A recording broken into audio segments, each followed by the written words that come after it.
Meus queridos, para a gente prosseguir aqui o nosso tema sobre a importância do estudo teológico para a liderança, né?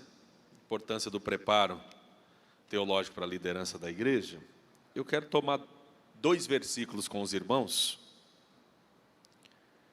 que está em Atos capítulo 1.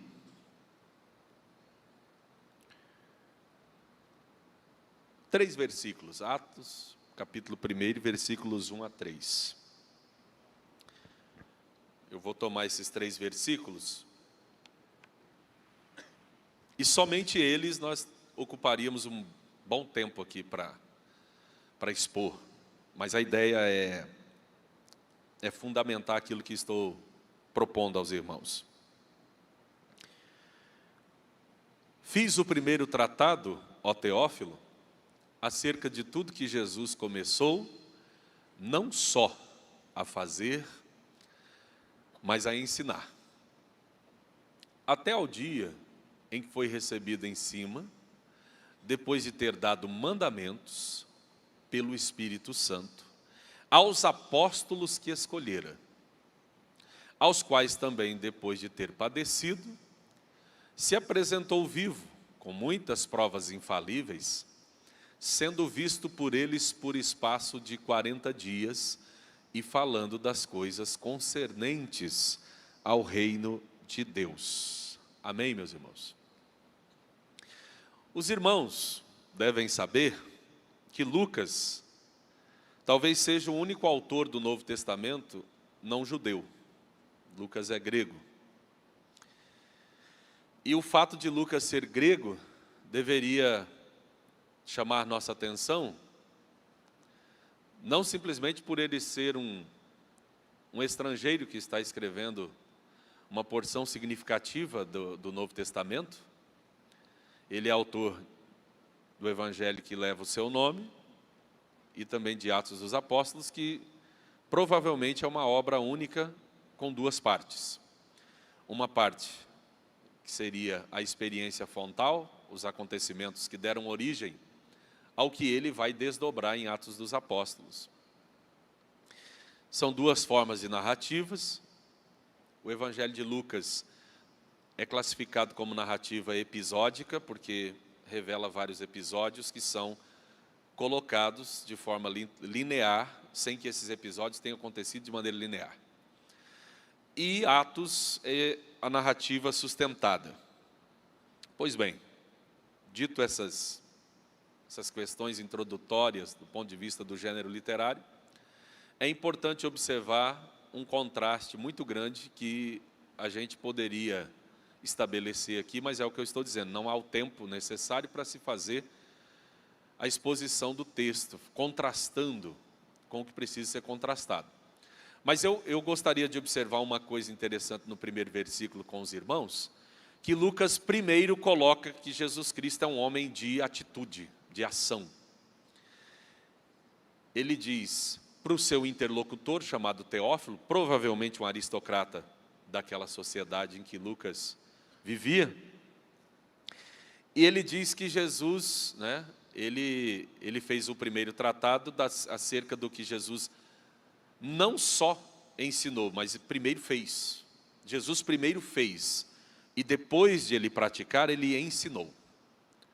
Essa ordem não é aleatória, ela é proposital. Então Jesus não falava de nada que ele mesmo não praticasse primeiro. Ele primeiro praticava, e depois ele ensinava. Porque Jesus é um homem perfeito, e a gente precisa ter isso de maneira bem clara, a gente precisa ter isso de maneira bem evidente quando ensinamos. E é claro que nós não estamos no patamar de Jesus, a gente precisa chegar no patamar de Jesus do ponto de vista humano, não do ponto de vista divino. Esse é o nosso alvo, o alvo do ensino é esse, segundo Efésios capítulo 4, versículos 11 a 16. O nosso alvo é chegar à medida de homem perfeito, à estatura do Senhor Jesus. Até lá, a gente segue com inúmeras ambiguidades e imperfeições que nós temos inerentes à nossa humanidade.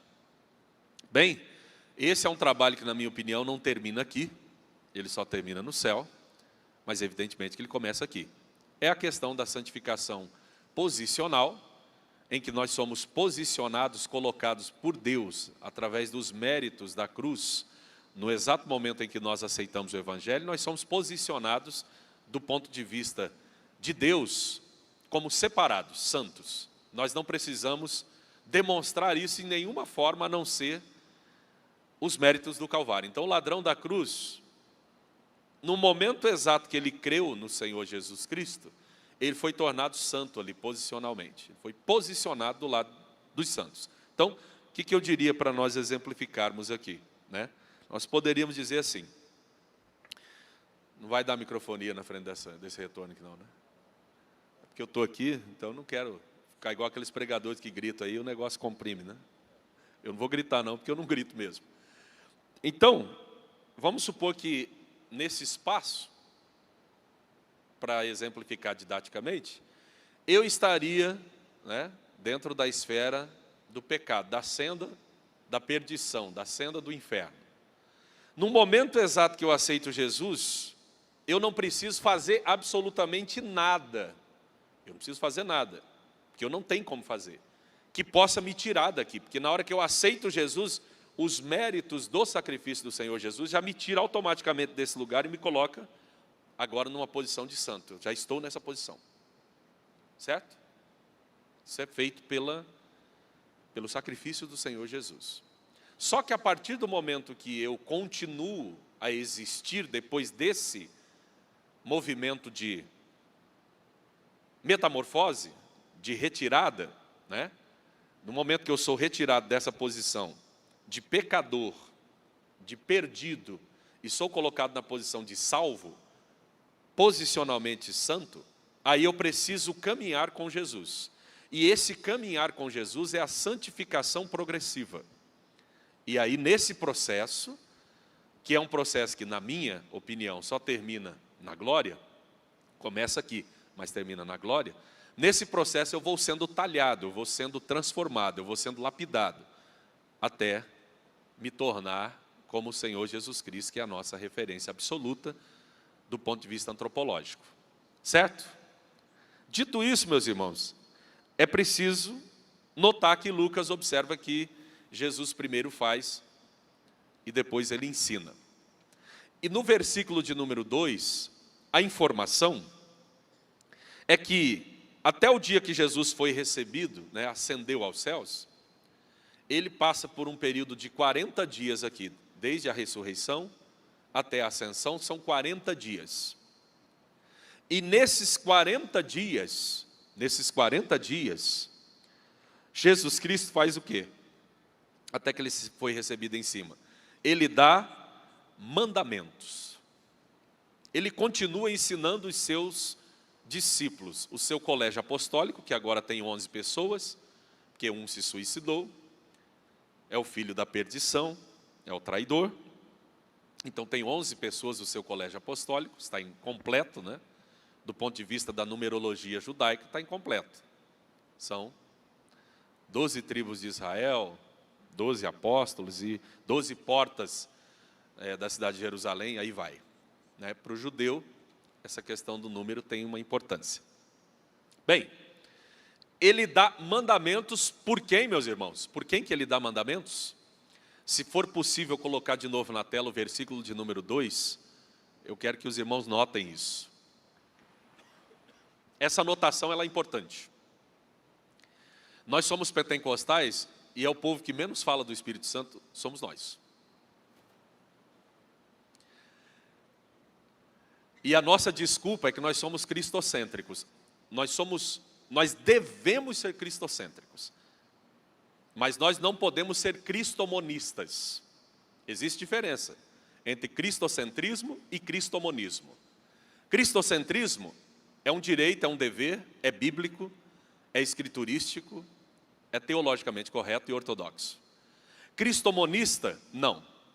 Cristomonista é quando você desconsidera as outras pessoas da Trindade para só exaltar Jesus. E aí é antibíblico.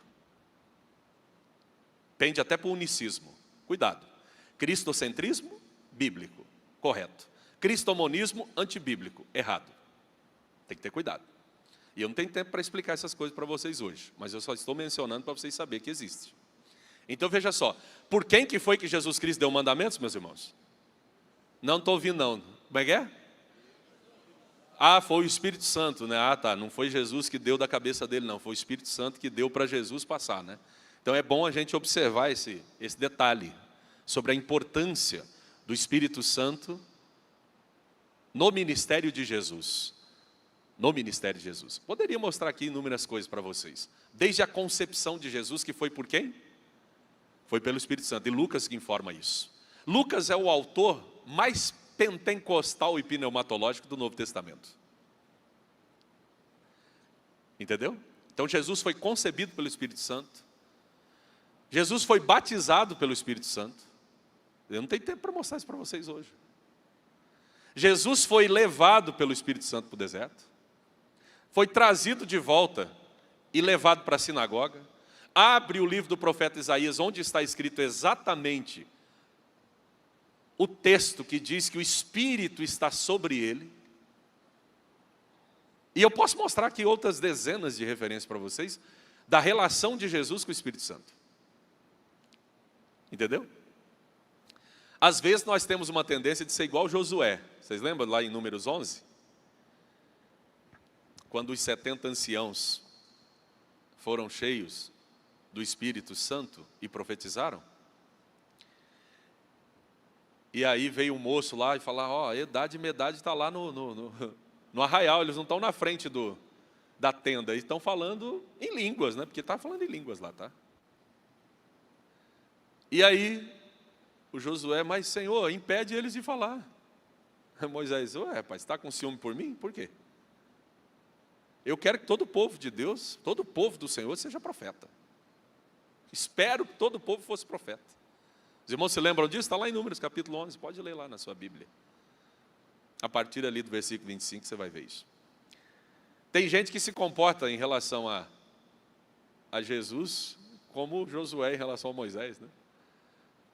Fica com ciúme de Jesus, sendo que o próprio Jesus reconhece a importância do Espírito Santo de Deus no seu ministério. Por que eu estou falando isso, irmão? Porque nós somos pentecostais e a gente pouco fala do Espírito Santo. Não reconhece a importância do Espírito Santo de Deus no desempenho do nosso trabalho, do nosso ministério e da nossa existência enquanto corpo de Cristo. Sem esse Espírito que é o outro Consolador, né? Não é o outro de outra estirpe, é outro igual ao Senhor Jesus, né? A expressão grega lá não é héteros, é alon, é outro igual. Jesus deixou ele aqui e falou assim, olha, agora é contigo. Então, meus queridos, eu não tenho dúvida que o Senhor Jesus Cristo está aqui conosco nessa manhã. Mas eu também não tenho dúvida que o Espírito Santo está aqui nessa manhã. E sem Ele a gente não estaria aqui. Então vamos... e pode dar glória ao Espírito Santo, tá? Não é pecado não, Ele é Deus, tá? Fique absolutamente tranquilo. O pastor Ezequias ensinou isso, primeiro trimestre de 2021, no verdadeiro pentecostalismo. Pode glorificar o Espírito Santo, pode orar o Espírito Santo, certo? Não tenha medo não, Ele é Deus. Não é um Deus menor. Não existe isso na Trindade. Essas hierarquias só existem entre nós, que a gente que gosta de distinção. Entre Deus não existe não. É Deus Pai, Deus Filho, Deus Espírito Santo. Pode glorificar com gosto, com vontade, sem medo, sem problema. Você não está cometendo nenhum pecado.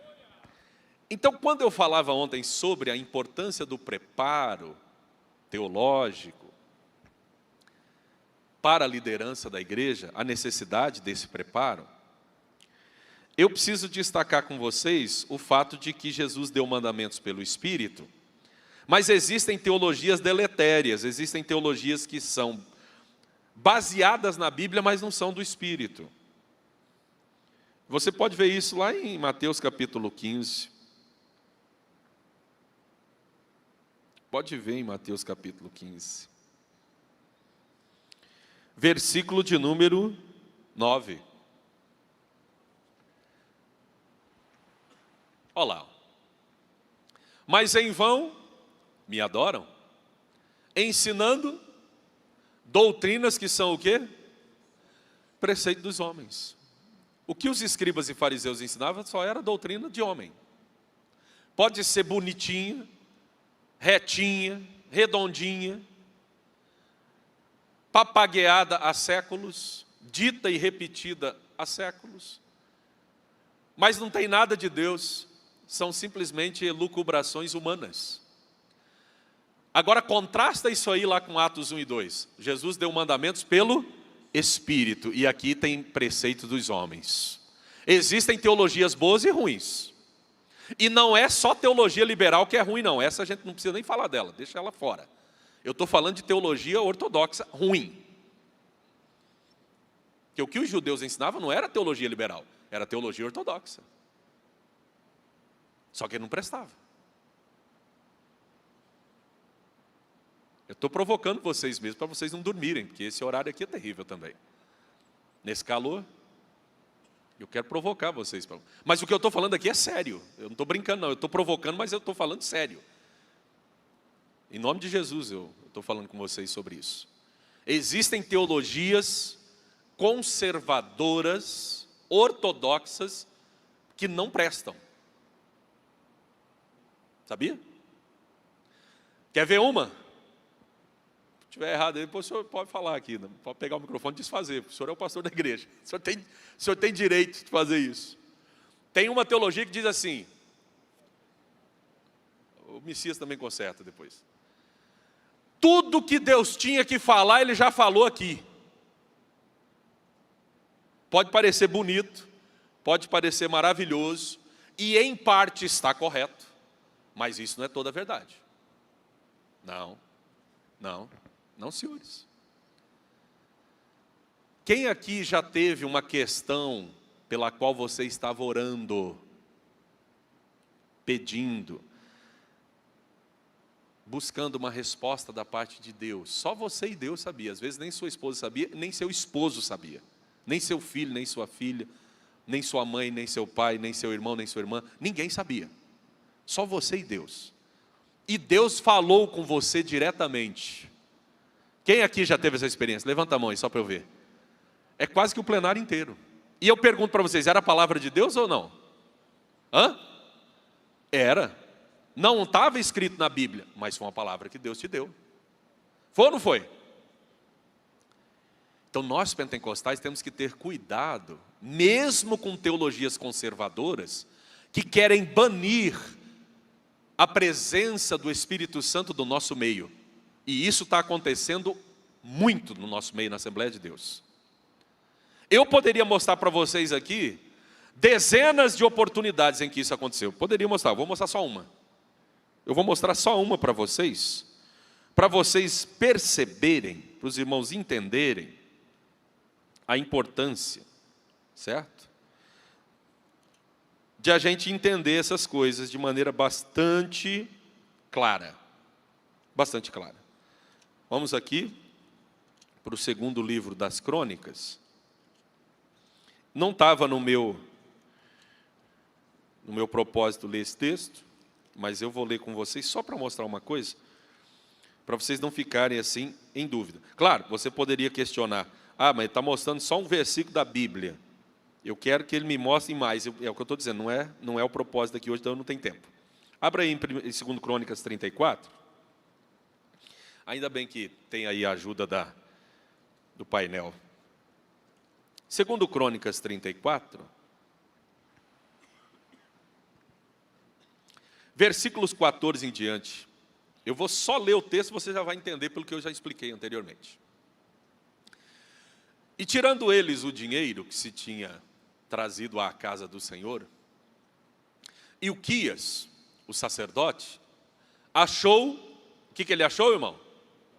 O livro da lei do Senhor, a Bíblia da época, o Pentateuco. Só tinha o Pentateuco nesse tempo aí. Dada pela mão de Moisés, só tinha o Pentateuco, certo? Era a única Bíblia que existia. Vamos adiante.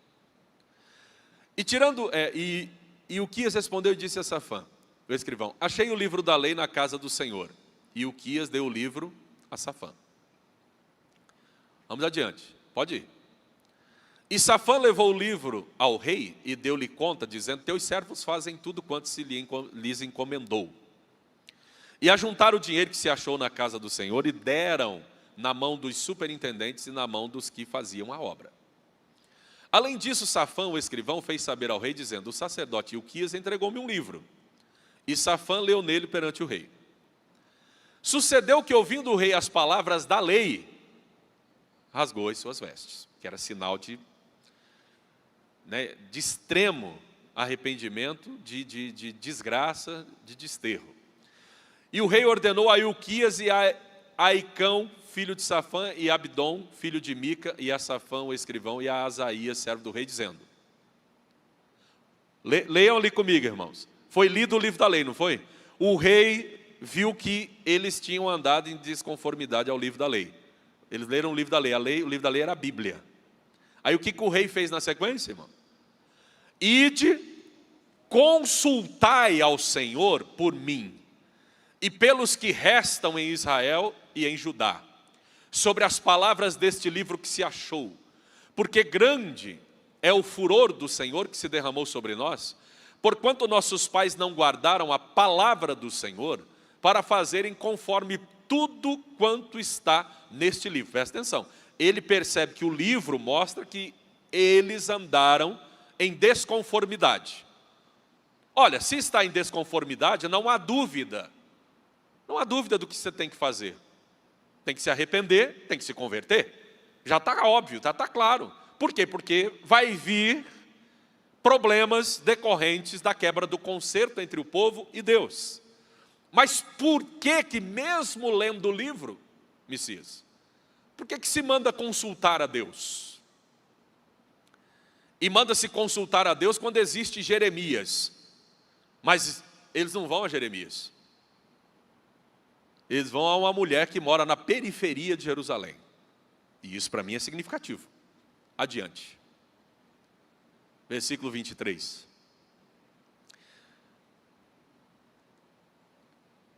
Volta por favor, acho que eu não li o 22. Então Ilquias e os enviados do rei foram ter com a profetisa Hulda, mulher de Salum, filho de Tocate, filho de Arás, guarda das vestimentas, e habitava ela em Jerusalém na segunda parte.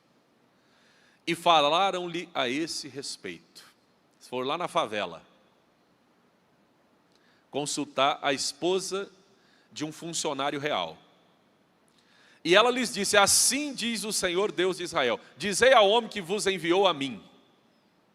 Assim diz o Senhor, eis que trarei mal sobre este lugar e sobre os seus habitantes, a saber, todas as maldições que estão escritas no livro que se leu perante o rei de Judá. Isso já está lá no texto de Deuteronômio, já é claro que ia acontecer. Porque me deixaram, queimaram incenso perante outros deuses para me provocarem a ira com todas as obras das suas mãos. Portanto, o meu furor se derramou sobre este lugar e não se apagará. Porém, ao rei de Judá que vos enviou a consultar ao Senhor, assim lhe direis: assim diz o Senhor Deus de Israel, quanto às palavras que ouvistes. Porquanto o teu coração se enterneceu e te humilhaste perante Deus, ouvindo as suas palavras, contra este lugar e contra os seus habitantes, e te humilhaste perante mim, e rasgastes as tuas vestes, e chorastes perante mim, também eu te ouvi, diz o Senhor. Essa palavra não estava na Bíblia para ele. Sabe por quê? Porque essa palavra era uma exceção à regra. E Deus faz exceções a regras, porque se Ele não fizesse, eu não estava aqui não, meu querido. Eu estava morto faz muito tempo. Que eu sou ruim. Eu não presto, não. Eu sei que vocês são bonzinhos, são maravilhosos, são bons, mas eu sou ruim. Então, se eu não fosse a misericórdia de Deus, eu já estava morto há muito tempo. Eis que te reunirei a teus pais, e tu serás recolhida ao teu sepulcro em paz. E os teus olhos não verão todo o mal que hei de trazer sobre esse lugar e sobre os seus habitantes. E tornaram com esta resposta ao rei. Então, irmãos, a Bíblia é suficiente para o que ela se propõe a ser. Não precisa nenhuma adição, ela é absoluta, inquestionável. Tá certo? Para ficar bem claro. Mas o Senhor nosso Deus, por ser um Deus amoroso, misericordioso, bondoso, Ele pode falar de maneira personalizada para você,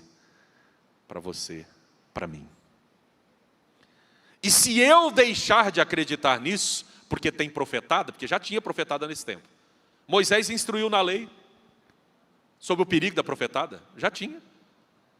De gente que fala coisas e convida as pessoas para a idolatria, Moisés, cuidado, não sigam. De gente que fala coisas e não se cumpre, já está na lei, Moisés avisa sobre falsos profetas. Não é porque existe falso profeta que eu vou rejeitar a verdadeira profecia.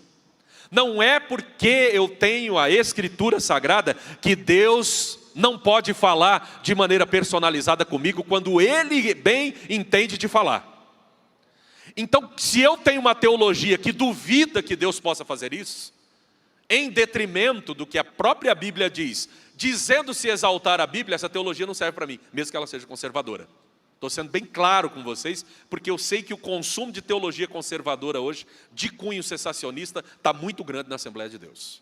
A pessoa lê, ouve esses pregadores, ouve esses ensinadores, e chega aqui todo incrédulo, racionalista, bibliólatra, que é diferente de ser uma pessoa que ama a Escritura. O bibliólatra é aquele que adora a Escritura, e isso é antibíblico.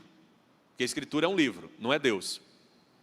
Então tem que ter cuidado com esse tipo de postura, viu? Estou falando para vocês bem claro, porque tem muita gente por aí denunciando o liberalismo teológico, e está correto.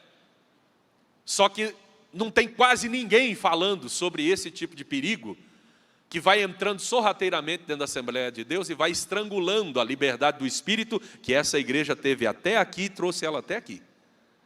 Essa igreja se transformou no gigante que se transformou, não foi por biblicismo idolátrico, foi pelas pessoas amarem a Escritura Sagrada e dizer assim, Deus fala comigo pela Bíblia. Deus fala comigo pela Bíblia. Eu abro a Bíblia aqui e Deus fala comigo, porque essa palavra é viva.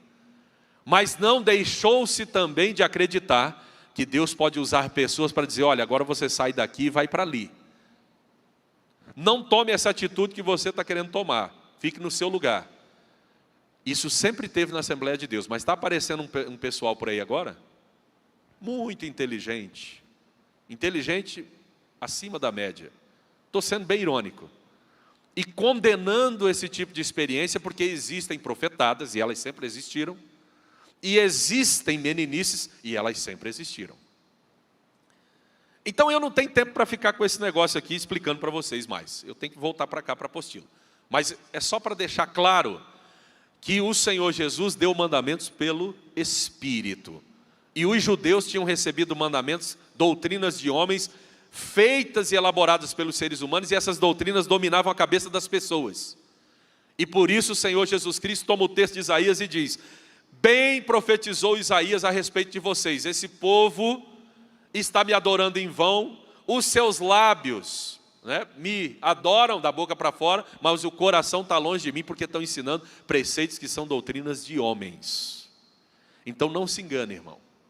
Quando você ouvir alguém dizendo assim, irmão, o que Deus tinha de falar, Ele já falou, está aqui, Ele não tem que falar mais nada hoje, você está diante de alguém que é cessacionista, mesmo que seja assembleiano, você está diante de alguém que não crê na operação do Espírito Santo, e isso sob a desculpa de amar a Escritura. Não, irmão. Josias amava a Escritura. Quando foi encontrado o livro da lei, ele sabia que ali estava a autoridade máxima. Foi lido o livro da lei, ele falou, olha, nós estamos perdidos, porque tudo que se proíbe nesse livro, nossos pais fizeram. Nós estamos perdidos. Mas mesmo assim, Josias não falou, bem, isso aqui já é suficiente, eu estou perdido. Não, ele falou, eu creio que Deus tem uma exceção. Consulte o Senhor lá por nós. Para que consultar o Senhor? Já tinha lido a Bíblia. A Bíblia não é suficiente? Não resolve tudo? Não responde tudo? Responde o que ela foi escrita para responder, irmão. Mas se tem alguma coisa pessoal, personalizada, algo que Deus quer falar com você, o Espírito Santo de Deus está livre, não está preso e Ele fala com você. E eu tenho que crer nisso, pastor. Messias, eu preciso crer nisso como pentecostal, porque se eu deixar de crer nisso, com a desculpa de ser bíblico, eu posso estar sendo incrédulo com a desculpa de ser bíblico. Os irmãos estão me entendendo, irmãos? Vocês estão diante de alguém que ama a Escritura, que respeita o texto bíblico, que dá o devido valor ao texto bíblico. Mas vocês não estão diante de alguém que esquece que só temos esse texto bíblico porque o Espírito Santo inspirou homens para escrever esse texto aqui. Agora, eu desprezar o Espírito Santo com a desculpa que eu tenho o texto, ó Espírito Santo, agora você não precisa mais de você não, que eu já tenho um livro. Ô irmão, pelo amor de Deus, irmão, faz isso não. Faz isso não. Faz isso não, porque esse livro aqui não tem consenso em torno da interpretação dele, porque se tivesse, existia só uma denominação no mundo, não existe só uma. Existem milhares de denominações. E existem milhares porque diverge na interpretação desse texto. Isso para ser bastante puro, né? Tem muito megalomaníaco por aí, gente que não quer ser liderado, quer liderar, que abre igreja por aí. Mas vamos pegar do ponto de vista teológico, a divergência em torno da interpretação desse texto provoca esse monte de coisa que a gente está vendo. E esse não é o propósito do Espírito Santo. Não é o propósito do Espírito Santo. Não há dúvida disso. Mas isso acontece. Por quê? Porque é texto, e texto precisa de interpretação. E quem tem a interpretação inquestionável, absoluta? Só ele, é isso aí. Não tem nenhum homem, eu não consigo encontrar um homem que consiga me provar, e eu duvido de mim mesmo, inclusive, que tem uma interpretação inquestionável da Bíblia, que ninguém mais pode duvidar. Esse aqui disse a palavra final. Irmão, o dia que Deus permitir que exista essa pessoa, ela vai dominar todo mundo. Não existe essa pessoa. Irmãos, estão entendendo? Jesus Cristo teve grandes problemas com os grupos religiosos da sua época, porque quando se conclui os ensinamentos de Jesus, você pode observar isso, você vai observar no Evangelho de Marcos, você vai observar, que é o primeiro e a fonte, você vai observar no Evangelho de Mateus, principalmente no célebre Sermão da Montanha, quando Jesus conclui os discursos, as multidões se admiravam da sua doutrina, porquanto os ensinava não como os escribas e fariseus, mas como quem tem autoridade. O pastor Messias respondeu ontem a pergunta aqui, a primeira que ele respondeu foi sobre essa questão de autoridade versus autoritarismo. O que é autoridade ali que o texto está dizendo? Enquanto os escribas e fariseus não podiam dizer nada que diferisse da sua escola rabínica de interpretação, tudo que eles iam dizer, eles não podiam ir no texto, eles tinham que ir, o que o rabino, fundador da minha escola de interpretação, disse acerca desse texto. Eu tenho que repetir isso, eu não posso dizer nada diferente. Jesus Cristo não fazia isso, ele ia do texto para o povo. Ele não pagava pedágio para nenhum rabino. Ele ensinava como quem tem autoridade própria e ensinava a partir da Escritura para o povo. Então Deus mesmo me ensina que eu não tenho que pagar pedágio. Nós não temos que pagar pedágio. Nós temos que amar o texto, crer absolutamente no texto, mas estar aberto e disponível à inspiração do Espírito Santo quando ela vem sobre alguém para falar com a gente. A gente precisa entender isso. E qualquer teologia que não parta desse princípio, não serve para nós. Então o preparo teológico que eu estou falando para os senhores aqui, é o preparo teológico bíblico pentecostal, não é o preparo teológico bíblico tradicional, reformado, cessacionista, que não crê nas coisas que nós cremos. Irmãos, estão entendendo? Então existe teologia boa e existe teologia ruim, do lado conservador. A nossa teologia é conservadora, mas ela não é uma teologia tradicionalista. Ela é uma teologia dinâmica, ela é uma teologia viva, ela é uma teologia que tem a atuação do Espírito Santo de Deus para fazer com que nós acreditemos naquilo que nós não somos capazes de entender. Ou alguém é capaz de entender a encarnação aí de Jesus? Alguém é capaz de entender a encarnação de Jesus? Não. Por que o apóstolo Paulo diz, eu não me envergonho do Evangelho? Porque é poder de Deus para a salvação primeiro do judeu, depois do grego. Mas ele reconhece lá em Coríntios, que a palavra do Evangelho, a palavra da cruz é loucura. E é escândalo. Ele diz que é escândalo para o judeu. Por quê? Porque era maldito a pessoa que fosse pregada numa cruz. E Jesus Cristo, Messias, foi pregado numa cruz. Então para o judeu dizer que Jesus é o Messias era escândalo. Está maluco. O Messias tem que sentar num trono para reinar. E ontem eu li esse texto para vocês aqui, mostrando em João. Agora, vocês estão dizendo que ele morre numa cruz? Isso é um escândalo. Que Messias falso é esse? Era o verdadeiro. É eles que estavam com a cabeça só na política nacionalista. E para o grego? Por que para o grego é loucura? Quem eram as divindades gregas, meus irmãos? Eram seres humanos que chegavam à medida de semideuses e iam habitar no topo do Monte Olimpo. A crença do grego era essa. Quem habita lá no topo do Monte Olimpo são seres humanos poderosos que deixaram de ser seres humanos e se tornaram semideuses. Aí Paulo estava falando de Jesus. Jesus é o quê? É Deus. Só que é Deus que deixou os céus dos céus e veio na terra e se tornou homem imortal. Loucura! Para a cabeça racionalista isso é loucura. Como assim? Ele é Deus e deixa a posição de Deus para se tornar ser humano igual eu, para ter paixão igual eu, para ter agora a agrura da morte? Não, você está maluco, rapaz. Então o evangelho ele não cabe na cabeça do religioso judeu e nem do racionalista grego. A Assembleia de Deus chegou aqui crendo no sobrenatural e ela precisa continuar crendo no sobrenatural. Eu ouvi ontem o pastor Jair contando algumas coisas sobre a construção, o término desse grande templo, desse bonito santuário. Foram milagres, não foram, pastores? Um atrás do outro, não foi, pastor? Então é isso. Esse majestoso templo está aqui por milagre, que ele opera através da fé de vocês que são membros, que contribuíram, que acreditaram e está construído aqui. Se você somar o valor disso aqui, você vai dizer, olha, mas não sei como. É Deus que faz. E a Assembleia de Deus chegou nesse patamar assim, irmão. A Assembleia de Deus não nasceu no Rio de Janeiro nem em São Paulo, nasceu em Belém do Pará. Nasceu no norte do país, no meio do mato, no meio de seringueiros, no meio de gente simples, com 2 suecos que não sabiam falar português, mas que vieram para cá porque Deus deu uma visão. Não foi a Bíblia que mandou eles vir, não. Foi uma mensagem de revelação para o irmão Adolfo Undi, que viu com eles lá no mapa. Pará, onde é que é isso? Isso fica no Brasil. Brasil, país tropical, malária. Um monte de doença naquele tempo que exterminava as pessoas com uma febrezinha. E aí eles falaram, nós vamos deixar o primeiro mundo, os Estados Unidos, e nós vamos para esse lugar aí, porque é lá que Deus mandou pregar o Evangelho. Aqui já tinha protestante fazia 100 anos.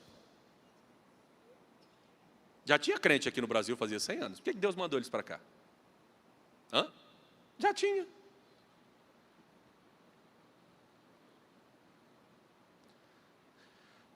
Só que o evangelho que era pregado era incompleto. Era um evangelho que só falava da salvação para os eleitos. E quem eram os eleitos? Os estrangeiros que moravam no Brasil. Brasileiro, acho que não tinha quase nenhum eleito.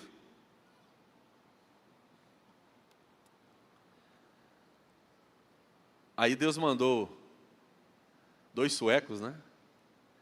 Que pregaram uma mensagem que nós precisamos resgatar. O quadrilátero pentecostal. Jesus Cristo salva. Tá certo? Só que Ele não salva só para levar a gente para a eternidade.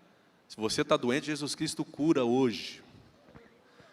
E eles oravam e Jesus curava mesmo. Um monte de seringueiro lá curado, um monte de gente lá curada. Só que Jesus Cristo não só cura, Jesus Cristo também batiza no Espírito Santo. Isso não tinha aqui no Brasil. Faltava essa parte do Evangelho, porque faz parte do Evangelho completo. E aí eles começaram a pregar e Jesus começou a batizar no Espírito Santo. E em breve Jesus Cristo vai voltar. E vocês precisam se preparar. Não tem esse negócio de eleito, não. Você vai ter que se preparar.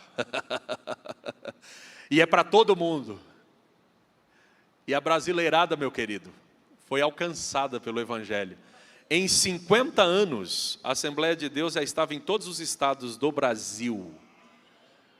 O que 100 anos de denominação tradicional antes não chegou nem na metade, em 50 a Assembleia de Deus... Você acha que foi que jeito?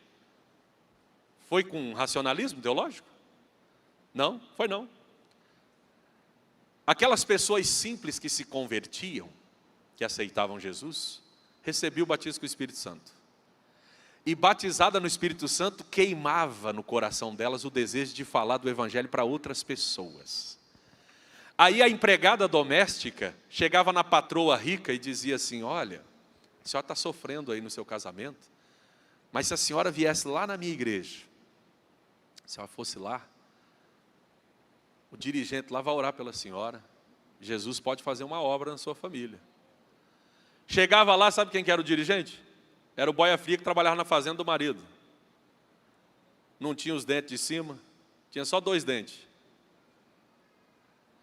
Falando tudo errado, mas cheio do Espírito Santo de Deus.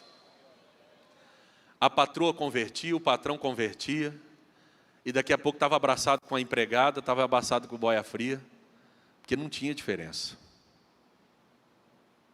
Só que a gente fez 100 anos, construímos belos templos, campos numerosos, temos líderes poderosos, não só do ponto de vista do poder de Deus, mas do ponto de vista aquisitivo, político. E aí a gente começou a esquecer dessa simplicidade que trouxe a gente até aqui, irmão. Os irmãos sabem do exemplo da Europa, né? Berço da reforma protestante, berço do cristianismo protestante. Lugares, né, locais, países, onde se concentrou o maior número de pessoas protestantes. Você imagina o Robert Raikes, fundador da Escola Dominical Moderna, começou em 1780, e em 1783 tinha 250 mil alunos na Inglaterra. Então você imagina a quantidade de crente que tinha. Vai lá hoje para você ver quantos crentes tem lá. Vocês acham que nós somos melhores do que eles lá? Foi alguma coisa que aconteceu no meio do caminho, né? Então cuidado, meus irmãos. Cuidado, não vamos desprezar o nosso início, não. Vamos preservar as coisas boas que nos trouxe até aqui. E entre elas eu digo para vocês, sem medo de errar, a inspiração, o poder e a atuação do Espírito Santo é o que há de melhor entre nós na Assembleia de Deus, tá? Se a gente abandonar isso por racionalismo teológico, por poder aquisitivo ou poder político, nós vamos minguar até secar e ficar igual a Europa. Eu digo para vocês hoje, sem medo de errar, hoje é dia 26 de fevereiro de 2023. Eu estou dizendo para vocês aqui, eu lamento dizer para vocês, mas se nós não tomarmos um outro rumo, uma outra geração pode não ter as mesmas experiências que nós tivemos. E eu estou completamente fora do meu assunto. Eu estou completamente fora do meu assunto, mas eu não podia deixar de falar isso aqui, porque eu sei porque eu estou falando isso aqui. E você sabe também porque eu estou falando isso aqui. Porque existe o Espírito Santo de Deus e Ele direciona, é Ele que comanda isso aqui, Ele tem que comandar. Então isso tem que ficar claro para nós, meus irmãos. Com temor e tremor eu digo para os irmãos, tem que ficar claro isso para nós. Nós temos tudo para dar certo. Mas nós podemos botar tudo a perder se a gente continuar. E eu digo, não estou falando da igreja de Ribeirão Preto, estou falando em perspectiva, em tese. Se continuar o caminho que está sendo tomado. Do poderio, né? Do poderio político, do poderio aquisitivo e da pretensão racionalista teológica. Se a gente tomar esse caminho, a gente vai se perder. E eu não quero ver esse santuário maravilhoso, que é palco de transformações de vidas, de curas, se transformar em lugar de ginásio de esporte. Daqui a 20, 30 anos. Não quero. Talvez nós não estejamos aqui, pastor Jairo. Mas eu não quero ver isso, não. Não quero saber disso, não. Não quero que a outra geração diga, um dia teve um doido aqui falando, e ele disse que isso aqui poderia se transformar no ginásio de esporte. Eu não quero isso, irmão. Só se for pelo arrebatamento. Aí eles podem tomar conta de tudo aí. Mas se não for por isso, eu quero que isso aqui continue sendo um lugar onde nós clamamos pelo sangue de Jesus, pela misericórdia de Deus, e o Espírito Santo atue de maneira livre no nosso meio. Mas para isso, nós temos que valorizar o conhecimento bíblico, o conhecimento teológico, mas o conhecimento que é nosso. Nós temos a nossa teologia. Eu não digo isso com autossuficiência. Eu digo isso para você valorizar, porque nós temos um defeito de desvalorizar o que é nosso e valorizar o que é dos outros. Então nós temos que aprender a valorizar o que é próprio, o que é nosso. Como é que está meu tempo aí, meu caro? 10 minutos. Tá bom. eu cumpri o que eu precisava cumprir, nesse sentido espiritual. Estou dando desculpa para vocês não, porque alguém pode pensar assim, camarada não tem conteúdo, aí ele entra por esse caminho. Não, não é isso. Pelo contrário, estou cheio de conteúdo aí. Tem lá aquela apresentação, né? Só coloca lá para vocês verem uma coisa. Eu nem gosto muito de usar slide, porque ele amarra muita gente, mas eu tenho um slide aí que eu poderia apresentar para vocês. Mas está com o pastor Gesiel, ele pode também disparar em grupo de WhatsApp, pode mandar para vocês, está autorizado. Isso aí é para popularizar. Tem como projetar lá, pastor? Então eu preciso só que vocês coloquem ali, só para mostrar para vocês, assim, eu só vou ler. Não tem como dissertar nada. Não tem como. Só preciso ler, que é para vocês verem que está aí o conteúdo que eu poderia dar para vocês. Infelizmente, ou felizmente, eu fui por esse outro caminho, que eu entendi ser o caminho que Deus me levou e o Espírito Santo me guiou. A importância do preparo teológico é inquestionável. Os irmãos receberam um prospecto aí, estava na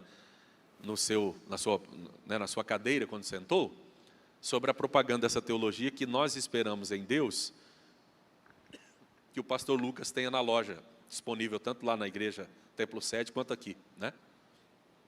Esse material aí.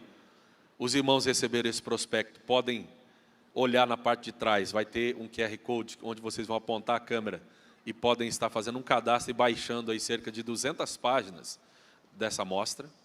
É uma obra de 1.800 páginas, tem até uma aqui do pastor Gesiel.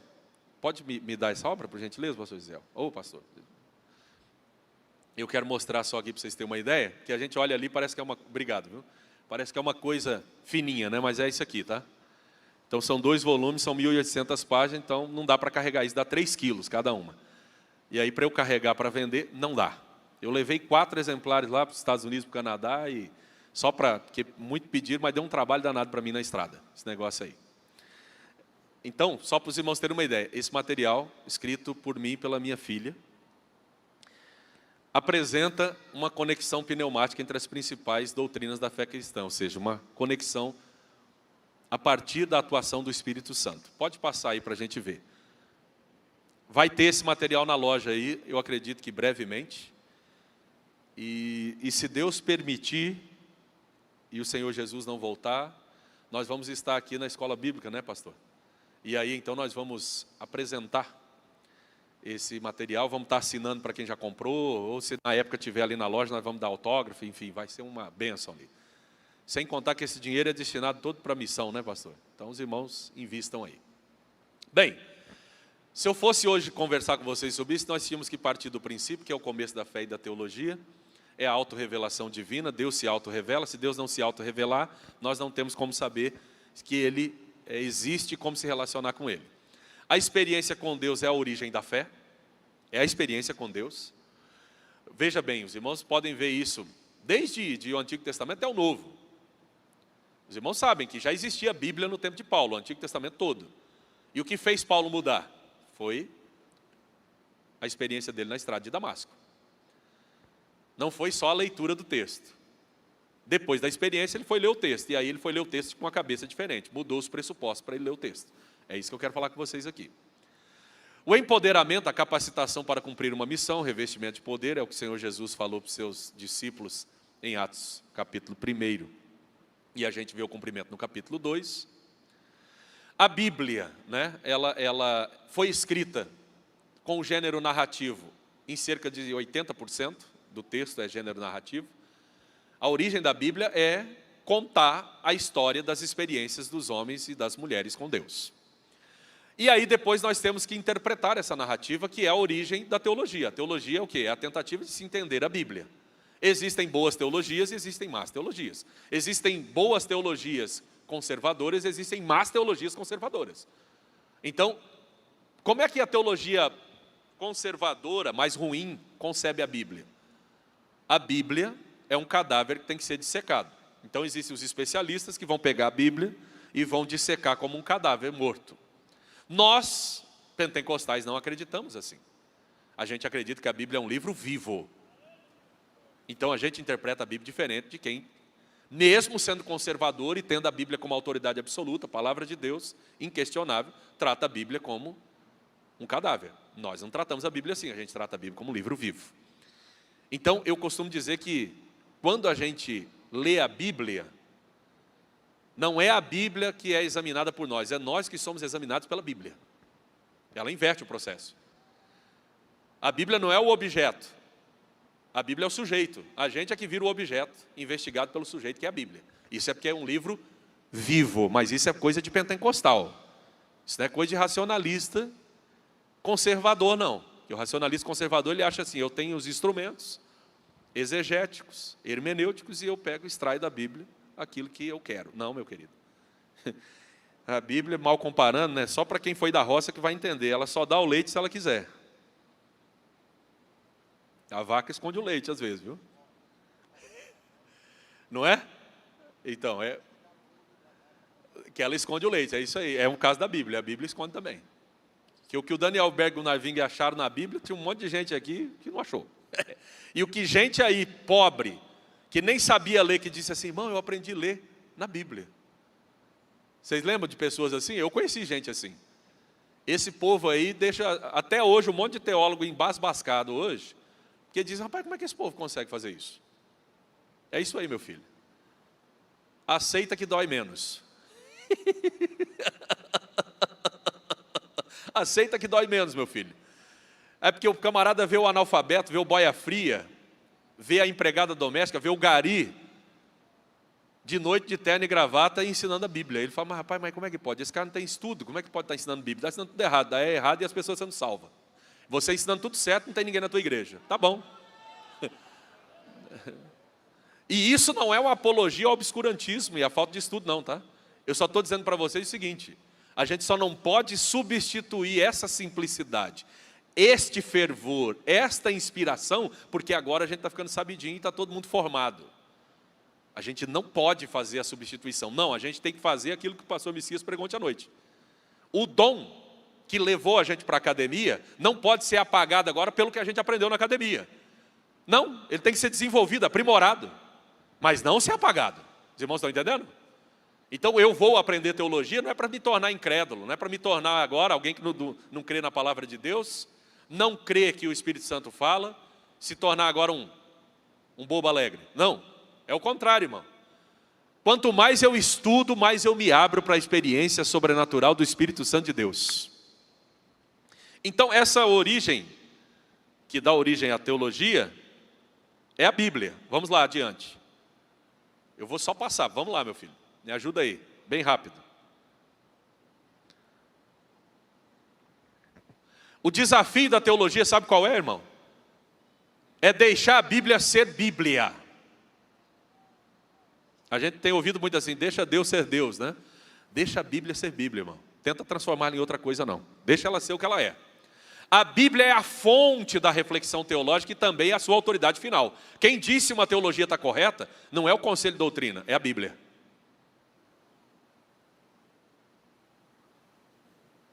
Quem disse uma teologia está correta, é a Escritura. É ela que é a autoridade final. É a fonte e é a autoridade final de qualquer teologia, de qualquer arrazoado teológico. É a Bíblia. Então, a tríade metodológica que a gente segue para fazer teologia de qualidade é exegese, como eu disse ontem, teologia bíblica e aí sim teologia sistemática. Vem em terceiro lugar. Você não coloca a teologia sistemática para interpretar a Bíblia, não. Você coloca a Bíblia para interpretar a teologia sistemática. Se a teologia sistemática estiver fora da Bíblia, é simplesmente digna de ser descartada. E está cheio de teologia sistemática que precisa ser descartada, tá? Porque não tem nada de Bíblia. É só filosofia mesmo. E pior, filosofia ruim. Tem filosofia boa, mas tem filosofia ruim. A busca milenar dos teólogos por um centro temático unificante da Bíblia. Os teólogos buscam há séculos um centro unificante para dizer assim, ó, esse aqui é o centro de todos os temas da Bíblia. E aí a gente diz que é Jesus. Está correto. Só que mesmo com Jesus, não se consegue fazer uma conexão entre tudo. Porque tem coisas que não desaguam em Jesus. Agora, se você fizer uma conexão pneumática na Bíblia, você vai perceber que essa é uma questão, ou esse é um tema que unifica todos os temas na Bíblia, porque a Bíblia é produto direto da inspiração do Espírito Santo de Deus. Então, se você coloca o Espírito Santo de Deus, você consegue fazer essa unificação. Por que na teologia tradicional não se faz? Porque você pega uma teologia tradicional, pode pegar lá do Charles Hodge, 2.000 páginas. Tem 50 páginas sobre o Espírito Santo, 20 páginas sobre o Espírito Santo, 30 páginas sobre o Espírito Santo. Só tem para dizer que tem, mas na verdade não tem. E só fica naquela, os símbolos do Espírito Santo, óleo, água, fogo, né? Só não sai daquilo. Aqui tem 900 páginas só de pneumatologia. É um feito mundial, não tem no mundo. Não é no Brasil, em língua portuguesa, não tem no mundo. Um livro de teologia sistemática que dedique 900 páginas, ou metade dela, só para o Espírito Santo. Nós fizemos isso. Na pandemia. Na pandemia, ou eu produzia ou eu morria. Eu quase morri, porque eu fiquei doente, fui internado pela primeira vez, porque peguei Covid. Não sei como é que eu peguei esse trem. Estava dentro de casa direto, mas peguei. E aí fiquei internado. O dedímero, que é uma taxa que eu nem sabia que existia, responsável pela questão dos vasos sanguíneos, o normal do dedímero é 500. O meu estava 10.000. O médico falou, o senhor não pode nem mover a boca. O senhor tem que ficar deitado aí, não se mexa. Porque qualquer movimento, meu querido, o senhor pode ter uma embolia, o senhor pode ter uma trombose e a gente não sabe o que vai acontecer. Então o senhor fica imóvel aí, porque nós nunca vimos isso, uma taxa dessa altura, não. 10.000? Não. É 500, o normal. 10.000 ultrapassou qualquer nível permitido para um ser humano para ter isso aí. O senhor está no risco total. Eu falei, bem, o que eu vou fazer, né? Nunca tinha sido internado, quando fui internado já fui logo com risco de morrer total. Não foi com febre não, foi um negócio feio. E sufocado sem aguentar respirar. Eu falei, bem, vamos lá. E eu estava escrevendo isso aqui com a minha filha. Eu só pensava nisso aqui. Jesus tem misericórdia. Queria terminar esse negócio aí. Aí, Jesus falou, vou te dar uma chance, vai lá, meu filho. E aí a gente terminou. Isso foi em agosto de 2021. Estou vivo. Pela misericórdia de Deus, estou vivo. E a tristeza do capeta, né? Que eu quero que ele fique triste mesmo. Tem uns enviados dele aí também que ficam tristes, né? Eu lamento por eles. Né? Rapaz, não é fácil não. Bem, a harmonização forçada da Bíblia e sua redução a texto prova, que é o que as teologias tradicionais fazem. É terrível. A Bíblia é a Bíblia de Gênesis e Apocalipse, irmão. Não tem texto mais importante ou menos importante. Criar um cânon dentro do cânon não é bíblico, é antibíblico. A Bíblia é a palavra viva de Deus, não é a palavra morta. Não é a palavra letra morta, é a palavra viva de Deus. Vamos lá. Só estou lendo. O que significa reconhecer que a Bíblia é a palavra viva de Deus? Além do seu caráter absolutamente autoritativo, a Bíblia não apenas informa o que Deus fez, mas revela feitos para ensinar como Ele faz. A Bíblia não reconhece descontinuidade alguma entre seus tempos e hoje. Ou seja, quem disse que quando o apóstolo João concluiu o Apocalipse, Deus agora não age mais? Não há mais cura divina, não há mais profecia, não há mais batismo no Espírito Santo, não há mais experiências. Está escrito em algum versículo da Bíblia isso, irmão? Que Deus agora não se manifesta mais? Ó, agora vocês têm uma Bíblia aí, vocês ficam com ela e eu não quero mais nada com vocês. Está escrito isso em algum lugar? Não, não está. Isso é uma proposta ideológica e filosófica, que não nos cabe, inclusive, que nós somos pentecostais e cremos na atuação presente do Espírito Santo de Deus. A Bíblia opera com uma lógica distinta da lógica humana, seja essa lógica religiosa, como a dos judeus, seja essa lógica filosófica, como a dos gregos. A Bíblia opera no sobrenatural, irmão. Ou não é? Por que o Abraão é o pai da fé? Ah, porque teve o filho. Não, irmão, presta atenção. Não tinha possibilidade de ter filho. Não tinha. Não tinha mais idade e não tinha... A mulher não concebia, era estéril. Foi um milagre duplo. Abriu a madre de uma idosa. Não é simples. Vários fatores aqui de complicação, só pela fé. A Bíblia fala literalmente com seus leitores, sejam eles simples, sejam eles cultos. A Bíblia não fala em tese, não, ela fala diretamente mesmo, é de verdade. Isso significa que a natureza da Bíblia não é de um livro passivo, mas é de um livro ativo. É um livro vivo. Você não manipula esse livro aqui. Ele tem vida própria. Você não acaba com esse livro aqui. Ele tem vida própria. Muita gente já tentou. Já morreram faz muito tempo e ele está aí. Continua sendo o livro mais lido, mais traduzido, mais adquirido na face da terra. Bíblia Sagrada. Adiante. O que faz com que a Bíblia seja dessa forma? Óbvio, o Espírito Santo. Por quê? Porque ele é o Deus responsável pelas manifestações divinas relatadas na Bíblia. O Espírito Santo, que é o Deus responsável pelas experiências das pessoas com Deus registradas na Bíblia. O Espírito Santo, o Deus responsável pelo empoderamento e capacitação das personagens da Bíblia. O Espírito Santo, que é o Deus responsável pela inspiração da Bíblia. A Bíblia é produto direto do Espírito Santo de Deus. A Bíblia fala com você porque o Espírito Santo de Deus está do seu lado, dentro de você. Quando você lê a Bíblia, o pastor Antônio Gilberto dizia, é o único livro que quando a gente lê, o autor está junto com a gente, o Espírito Santo. Então a Bíblia não é um livro comum. Não é igual a minha teologia, que se você não entende alguma coisa, você vai ter que entrar em contato comigo. César, vem cá, me diz, Séfora, o que vocês acham? Aí a gente vai ter que explicar para você. A Bíblia é diferente. A Bíblia é diferente. O Espírito Santo não é propriedade de nenhuma denominação e de nenhum sistema teológico. O Espírito Santo é Deus e Ele está em todos os lugares. É onipresente. Adiante. A conexão pneumática é uma realidade na Bíblia, mas não é só na Bíblia. Infelizmente, deveria ser na teologia, mas na teologia tradicional não é. A conclusão é óbvia. Se o papel do Espírito Santo é de tamanha importância na Bíblia, por que ele não é responsável, não é priorizado no exercício teológico? Por que o Espírito Santo é desconsiderado? É preciso mudar a forma de encarar a Bíblia. É preciso trocar os pressupostos estático por dinâmico, que é o nosso.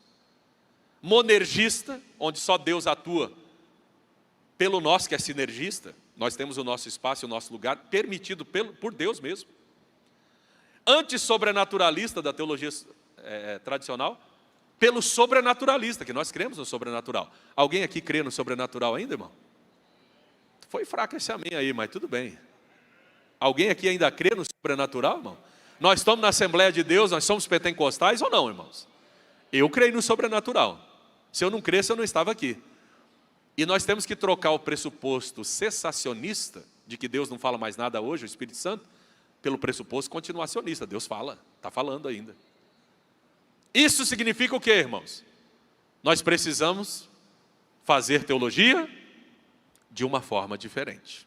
Esse é o convite que eu apresento aos irmãos. Acabou lá, né? Acho que agora foi o último slide. Né?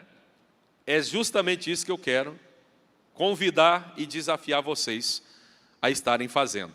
Preparo teológico, imprescindível, mas não é qualquer teologia que deve formar a nossa mente para o exercício do ministério. É preciso que seja uma teologia de cunho pentecostal e carismático, valorizando a pessoa e o lugar do Espírito Santo de Deus. Deus abençoe, muito obrigado.